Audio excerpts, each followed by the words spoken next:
Take the crown, pace man. Chat, guys, the chance is putting another chat, a full stream chat, just because you guys, I'm off the plane. Linus from Linus Tech. I'm just fucking cooked. The phone network in order to. Today we're just catching up with the chat. It's still gonna be like this amount of time. It's still gonna be this amount of time. So I'm just saying it's not gonna be like a fucking 20-hour stream, whatever. I slept easier, not. Tomorrow's to the play. Tomorrow's to the play. Knowing that. We intercepted his phone calls and stole his two-factor passcodes.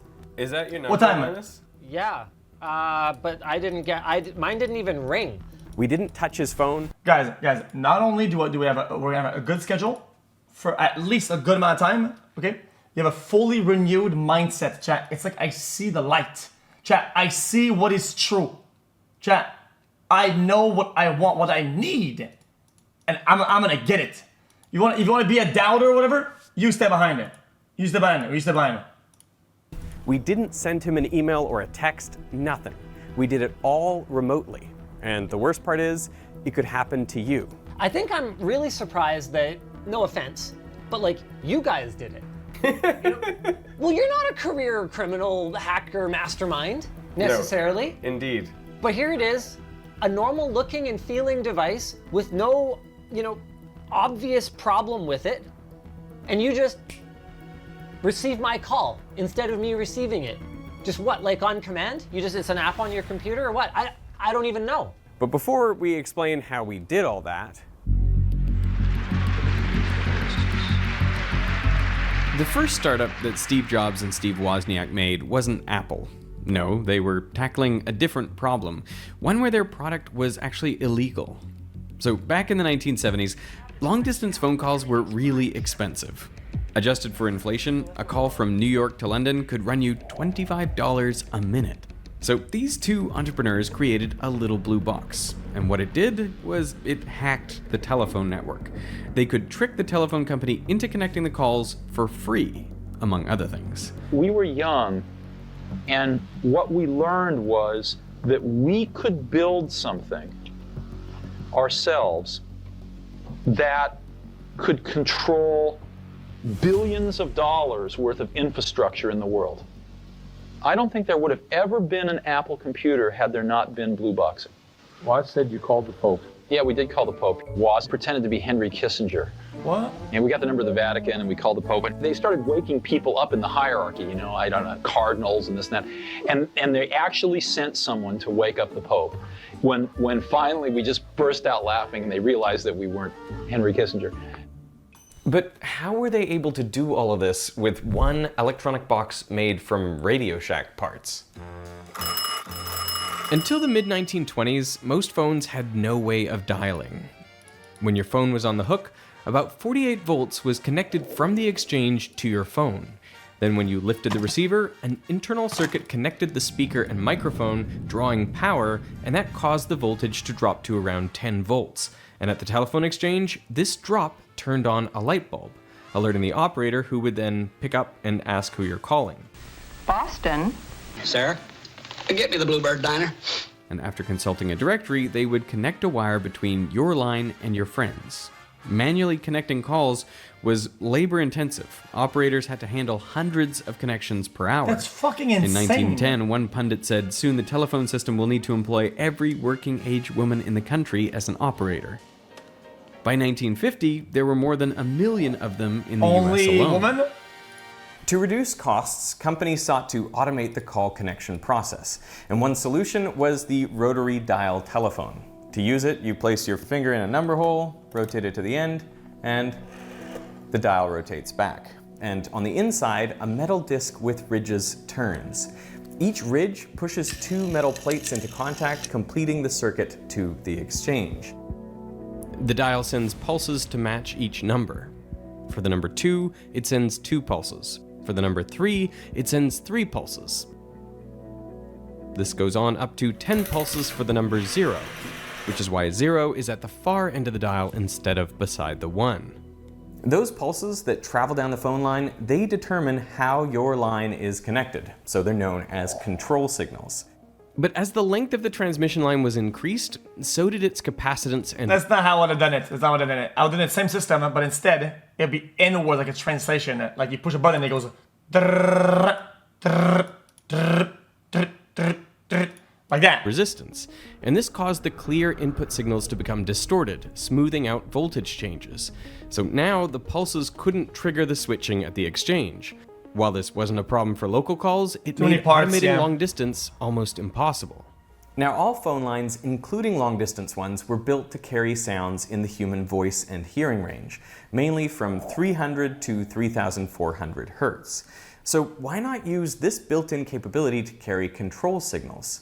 To do this, phone companies introduced the touch tone or push-button telephone. On a keypad, specific frequencies were assigned to the horizontal axis and the vertical axis, so that each button was uniquely identifiable by the combination of two tones. Oh! That's genius! By sending control signals within the voice band, all telephone networks could receive... Wait, that's literally what I did, but in sound. Wait, I said that! I said that! it using their existing systems, independent of distance. If we remade life as a whole, okay, and you put me in a lot of scenarios in real life at these times, I would have figured out a solution to the problems faster than how they came up with that.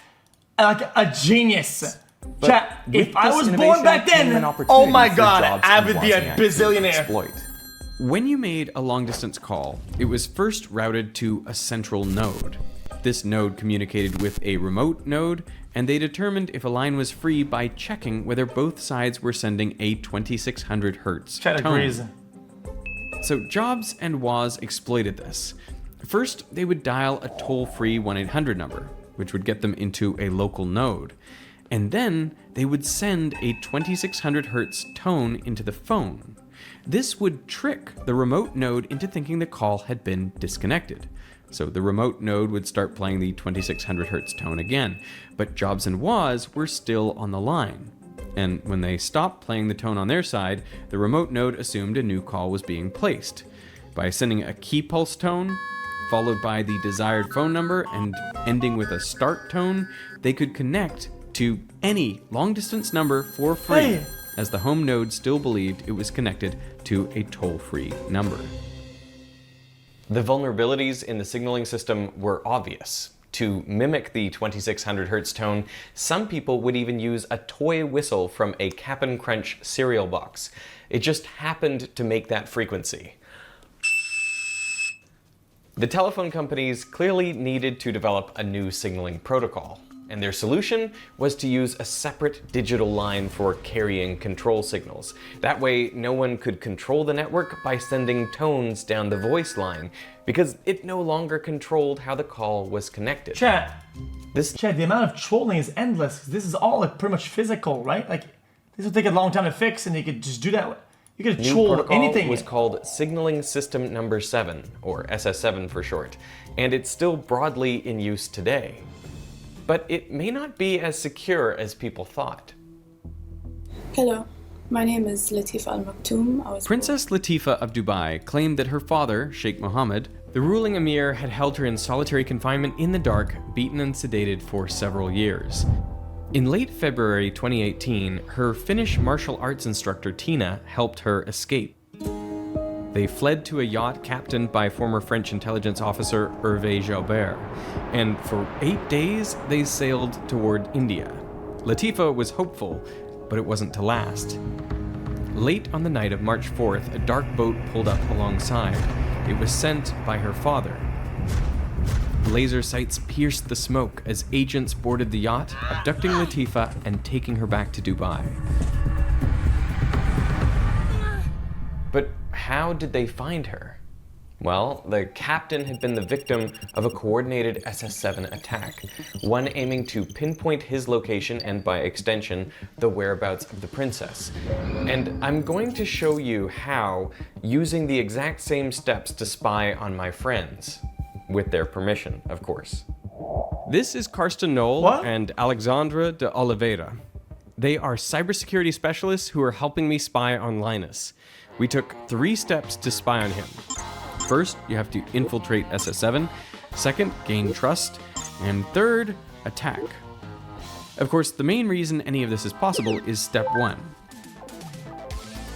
When SS7 was introduced in 1980, mobile phones barely existed. They were so big that they were mainly just used as car phones. But things changed quickly, and the number of mobile phones in the world exploded. Roaming is one of the main use cases of SS7. Say, Derek, you visit me over here. Your phone would try to connect to a network that's foreign, and that network would then have to reach out to your home network in Australia asking, is this a valid customer? Are you willing to pay for the charges that they'll incur on my network? And all of that information is exchanged over SS7. For this to work, telcos need... What, chat, what if you were an ISP's like a competitor, right? What if you had hundreds of thousands of these boxes doing all this spoofing or whatever, right? Doing super long-range phone calls on repeat over and over again, and just drain the fuck out of their funds. Need to communicate with each other. So they would the way get, they they would do get the that is bill by making sure they're part of the same club. The way they share membership to this club is by using unique addresses to identify where requests are coming from. SS7 is a global network, just like the internet. And like on the internet, you need some addressing scheme. So you need some way of saying this is me and this is you. And on the internet, we use IP addresses. On SS7, we use what's called global titles, GTs. So to provide global roaming coverage, telcos typically establish agreements with 2 providers in each country they serve, one primary and one backup. Telcos generally accept messages only from global titles with which they have agreements. The whole system is designed to be a closed network with few barriers once inside. This is known as the walled garden approach. So this system seems pretty secure, and it was. When SS7 was developed in the 80s, the telecommunications landscape was dominated by a few large, reputable operators. These operators had established relationships and mutual interest in maintaining the integrity of the network. What about now? But 45 years on, the landscape has shifted dramatically. Now there are over 1,200 operators and 4,500 networks, many of which need SS7 access. From virtual network operators to mass text services sending Uber Eats notifications. There are so many more players in the garden that not all of them are trustworthy. Those companies, some of them sell services onto third parties, some of them can be bribed, some of them can be hacked. So there's probably thousands of ways into SS7 at reasonable effort or cost. How much are we talking? Like, how much would it cost to buy access to SS7? Buying a single SS7 connection isn't that expensive. We're talking a few $1,000s per month. The people who do sell access, I mean, why would they do it? People sell SS7 access for one reason: money. And thanks to global agreements between providers, accessing a trusted GT is like gaining access to all the GTs they have partnerships with. We even saw the invoice of a valuable US-based GT being leased illegally for $13,000 a month. Are you buying access to SS7? I'm paying for access to SS7, yes. And we do that because we do SS7 security tests. So we need to be in a similar position as real hackers to get near real results. Right. So step 1, infiltrate Testing, SS7 you is said complete. Got it, brother. On to step 2, gain trust. Me too, actually. Hackers today can try many different things once they've scaled the wall into the garden. But you need more than just SS7 access and a phone number to attack. Even a trusted GT and the phone number of the target isn't enough to uniquely identify them. No, you need something from the SIM card. The real key in a mobile network is a unique 15-digit identifier which belongs exclusively to the SIM card on the phone. It's called an International Mobile Subscriber Identity, or IMSI for short, and it is very important. Basically, to be able to collect the IMSI from a subscriber, we would launch some of the messages such as send routing info or send routing info for SM. These messages are normally use to collect the IMSI. Networks have firewalls in place that will deny some requests if they look suspicious. Getting an IMSI is crucial to appear trusted. So let's move on to the critical step 3, attack. Do you want to just like try the phone? Is there anything you can try to see if it works? Like call someone or text someone? Sure, I'll call my wife. She normally pick up? Yeah, she'll probably pick up. Hello? Hello, Yvonne. This is the voice of your husband. I would like to talk to you about the payment. Okay, hi. No, it's me. Smart. Did she hang up on you? Yeah, she did. So we've established But my that phone was works AI, as a yeah. completely normal phone. Do you have any important calls coming up? I don't know if I'd say it's important, but I'm on my way to Creator Summit tonight, and James from Hacksmith was going to call me, and we were going to kind of make some plans. I'm getting a call right now. Are you getting a call? No. Hello, this is Linus. Hey, Linus, it's James. How's it going? It's going really well. How are you? Pretty good. Am I going to see you at the YouTube Summit? Yes, I'm really looking forward to that. And man, do I hate Macs. I don't get it. So I feel like that's your persona, man. You can't game on a Mac. Linus, you want to talk? I would like to talk, but I never got the call, so... What number did you dial? 4473. Is that your number? Wait, how did he intercept the call? But I didn't get... mine didn't even ring. I heard it ring, but I heard it through my speakers on my computer. I am watching. I assume This it went is to insane. your phone then. That's right. Or did it go to your computer? No, yeah, it went to everything of mine. So, yeah, James, I don't know. You called Linus, and it went to me. Thank you for taking part in this weird demonstration. There is absolutely nothing here to indicate that I was supposed to receive a call. Yeah, and I mean the crazy thing is that's like a regular Canadian SIM card in there. So any Canadian SIM card, in theory, could be vulnerable to such an attack, where, you know, someone dials your number and it just doesn't go to you. This is like freaking, but on a completely different level. That's exactly it.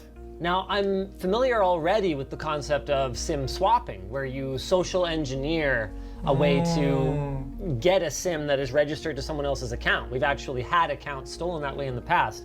But in this case, my phone still works. Hello? Hey, so the demo we're doing is pretty trippy, hun. Basically, they had Hacksmith call me. My phone didn't ring at all. And instead, Derek from Veritasium picked up the phone call and was able to talk to him. And Hacksmith had no idea that he called me. And then... Sorry, I'm with Cindy. Oh, hi, Cindy. Not all 2FAs are good. I feel like it's either a physical 2FA, right? Like 3FA or just 1FA. You're not on speaker. Okay, that's fine. Just tell Cindy hi for me. A bad 2FA is the worst one. So how are we able to seize control of Linus's number like that? When you put a phone number in your address book, you often don't put the country code. But then if you're in a roaming scenario, that phone number would connect to a completely different person in the country you're currently in. So it does make sense to basically overrule people's choices as to whom they're trying to dial, because they're not going to triple check each time whether their address book entries have country codes in them. You think you're smart? Listen. You're missing the point. A strong 2FA is something that you have, right? So like your phone, not like a phone number, some other shit. It's your actual phone, right? That is a strong 2FA. This is a powerful function. By tricking the network into thinking his phone is roaming, we can rewrite the number he is calling to a number that we control. And so what I did at the end was, when I received this message, I sent back your number that you can see here was your US-based number. So even if you were located in Australia, I was still able to forward the call to you on your US number in Australia. That's amazing. You just try a few times and then it works, right? Yes. It's not always that simple, but this time it was quite effortless. So the most important question I have now then is, what did you need to steal from me in order to become me? Like, is this something you can social engineer out of my carrier? Is this something that I would need to accidentally leak a screenshot of my IMEI? At the very simplest, all we would need is your phone number. That's it. You could even do something where I could act as a middleman, where I would reroute the call to me, but also simultaneously I would dial for you the real number and I would send you through to them. And then I can sit on the line and just record that call. Yikes. But this isn't the only attack. We can do a lot more with SS7. We can also intercept text messages as part of our suite of attacks. Similar to phone calls, we can trick the network into thinking the target is roaming, which reroutes their messages to our GT. We can then steal one-time passwords used in two-factor authentication. This type of attack works until the subscriber interacts with their phone network, at which point the phone reconnects to the correct GT. But you need a few seconds only to hack into somebody's account, of course. You need that few second window to receive the one-time password. So we actually set up a new Linus YouTube channel. Okay, so theoretically, he could get this username and password via a dump because I'm a butthead and I use the same username and password across different accounts. I don't use phone shit. I learned my lesson. Keylogger on my system. He could get it that way when I'm typing it in. So then I verify my number. Phone number of course, shit. He has my number because I'm not a rookie anymore, brother. Realistically, not that hard to find. And theoretically, I'm supposed to get a two-factor code right now, except I got it. 820299. I'm in. He's in. He hacked the mainframe. What the fuck would I tell you? Wild, hey? Yep. We could hack your YouTube account. I'm gonna start posting science videos on Linus Tech Tips. Oh, that's okay. I'm sure they'll get like 30 million views or whatever, so I'll be fine with it. Thanks for the AdSense. Deal. And you could see the code right there. Exact. So you could see it at the bottom, 820299. So basically, once the interception is running, then I would receive any SMS sent. He would never have known that he missed those messages or that they were intercepted. Exact. Wow. Yeah, this seems pretty serious. I mean, SMS two-factor authentication is almost the default, right? Unfortunately, yes. Well, that's it's fucking insane. Not only the default, but in some cases, it is the only available option. And sometimes that can even be for accounts that should be treated with the utmost of care, like a bank account. There's a third method of attack that we weren't able to show Linus. Lucky for him, his network blocked the requests. On many networks, you can use the IMSI number and the switching center info we harvested in step 2 to send a command deeper into the network. By Chat says that iPhone did an end-to-end encryption. True or false? targeting the switching center where the device with the IMSI is connected, we can issue a command routinely used for legitimate purposes, such as routing and forwarding calls or providing emergency services based on the device's location. Using this request, we can track a target's location. It's not as hard as you'd think. SS7 doesn't even rely on GPS to locate someone. In fact, it was invented before GPS was even in public use. One way to do this cell phone is triangulation. if a target is in range of multiple cell towers, Yeah, the triangulation. narrowed down to where the signals overlap. The more towers in range, the more precise the location. A more accurate method measures the time it takes for signals to reach a phone from 3 towers. By calculating the distance based on transmission speed, we can pinpoint an exact location on a 2D plane. But SS7 attacks don't use either of these methods. They try to be subtle. An SS7 location request simply identifies the cell tower the target is connected to. In an urban area with many towers, this can place them to within 100 meters.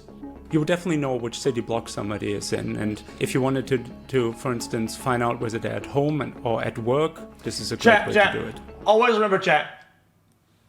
3FA, chat. They could only be 3FA. There can be nothing else in the world. It's always like, well, chat. What is it? Do you remember, chat? Something that you know, something that you have, something that you are. Yeah, that's it's a little bit scary. In 2016, Karsten and his team used this method to track U.S. Congressman Ted Lieu.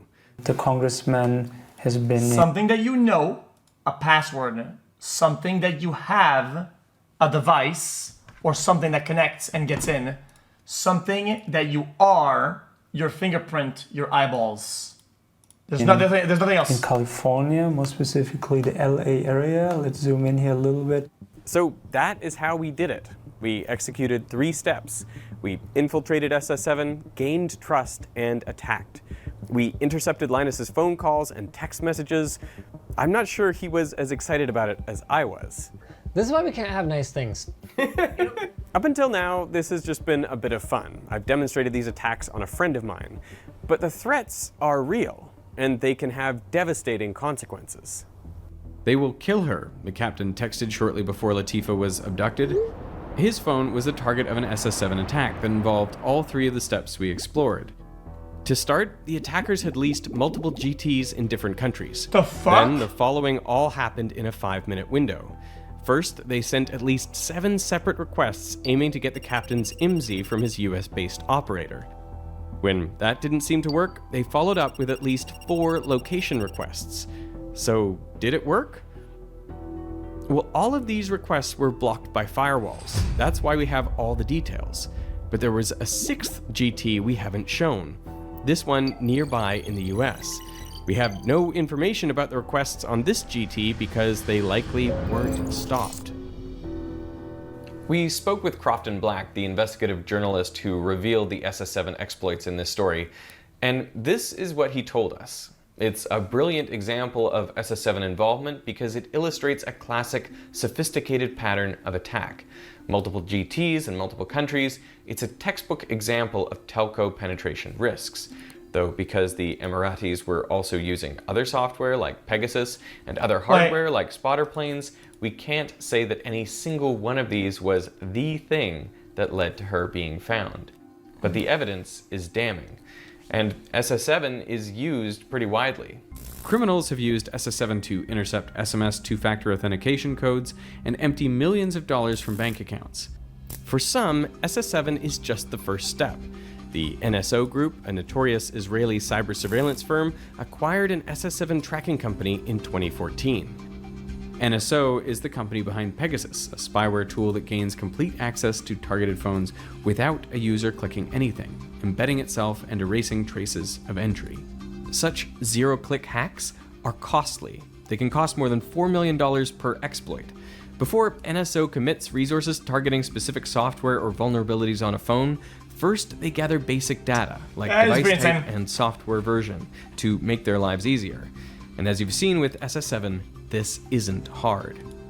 One expert we spoke to tested a full I hate that there's nothing that's like foolproof almost. network and found 20 to 30 VIPs were constantly under surveillance there, including the country's chief of cybersecurity. Accurate data on tracking is difficult to come by, but another expert provided evidence of more than 2.5 million tracking attempts per year, though they reminded us that the people being targeted are generally those of interest to state agencies. Now, we couldn't find data on interception attempts, but luckily experts told us this is far less common. So millions of malicious SS7 requests are sent each year, but it used to be even worse. To request location over SS7, you used to be able to send a command without even knowing the IMSI, and the network would just provide it to you, no questions asked. The classical example is the anytime interrogation request, which, as the name already suggests, I can fix that problem. Kind of a creepy command. I don't believe there's ever legitimate purpose for one network to send this command to another network interrogating about their customers. Karsten Knoll and fellow security researcher Tobias Engel exposed these vulnerabilities publicly in 2014. The SS7 research that was disclosed in 2014 was a wake-up call to the industry. Most people had heard rumors that SS7 tracking and spying was possible, but they hadn't really seen hard evidence of it, and especially how easy it is. That a ragtag gang of hackers from Berlin... Chad, is there no way to like modernize... Oh, sorry. Chad, is there no way to modernize the entire system? With very amateur means... Redo the entire foundation of everything. Any type of SS7 full hacking reset that they want. After their conference, all of the German telcos immediately started refusing these requests. Anytime interrogation is the first SS7 command everyone stopped because it was abused a lot and never used constructively. But there is over 150 other messages that need to be stopped as well to make SS7 be completely secure. So if there are so many ways to abuse SS7, why haven't we gotten rid of it? Well, because it's the backbone of 2G and 3G communications. So what if we phase out 2G and 3G? Well, that has caused problems. Since 2018, cars in the EU are equipped with mandatory emergency call buttons that trigger in an accident. They need a SIM card to work. And to cut costs, guess what auto manufacturers are using? That's right, 2G and 3G SIM cards using SS7. I got it. Have to have that legacy support, or when 4G connectivity drops, you have absolutely nothing left. Dude, the number of times that I'm on 3G, not insignificant. And I'm in a metropolitan area. Chat. What's surprising Look how insane that is, chat. Guys, I got a piece of nail that doesn't grow properly. And look at this. Sometimes I gotta pull it, and it pulls the stem. Chat, look at this nail right here. See, there's a part nail on that side, and the other one is part skin. It's like a toenail bed. Is that insane? of course, is that there hasn't been a global push and yet to replace SS7 with one of the two newer versions of the technology. Like the latest of which that was introduced with 5G seems pretty secure, but that's now a problem of first mover disadvantage. So because of the network effects, you get nothing out of adopting a technology as the first guy. You want to be the last one when everyone else is already connected and you get the full benefit from also joining the club. So even though the 5G signaling protocol can stop the attacks completely, and many networks are using 5G technology on their networks, when routing calls between networks, SS7 is still the de facto standard. You create a tremendous amount of inertia, to use a term that's probably more your channel than my channel, that makes moving on extremely difficult. So unless there are some new major events that put this back on the public radar, it could be another 10, 15, maybe even 20 years until SS7 networks are finally switched off. What's crazy is that we exploited these vulnerabilities, and I'm just a YouTuber. I did have the help of some excellent security researchers, but I'm surprised at how easy it all is. Now imagine if I had the backing of a government. This is a real problem. So what can you do to protect yourself? On the personal side, as long as you have a SIM card, unfortunately there's not much you can do about location tracking. If possible, choose alternatives to SMS-based two-factor authentication, so messages can't be intercepted. Use an authenticator app or hardware tokens. And if you're worried about phone tapping, use encrypted internet-based calling services like Signal or WhatsApp. We've been told this is mainly used on people of interest. So should it really matter to you? SS7 is a huge privacy intrusion, and there's millions of abuse cases every single month. Whether privacy intrusion is a problem for everyone individually, of course, is almost a philosophical question, right? Somebody who grew up more in the Berlin tradition of the Chaos Computer Club, like myself, strongly believes that... It's funny when I see people in chat act like they're secure because they're using some app or some whatever the fuck, right? Guys, there's only one thing that's worse than a compromised thing.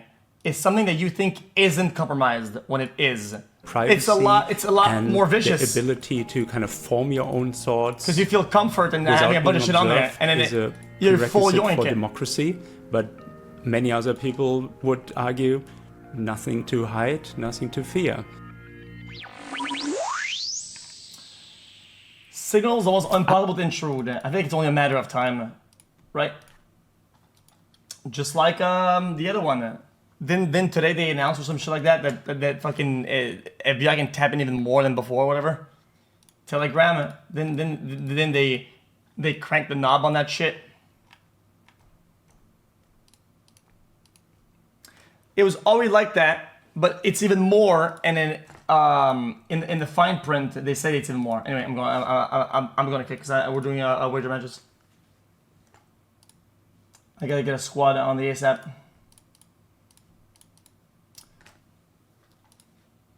Chat. Tomorrow, I'll also be on time for State of Play. So tune in for that.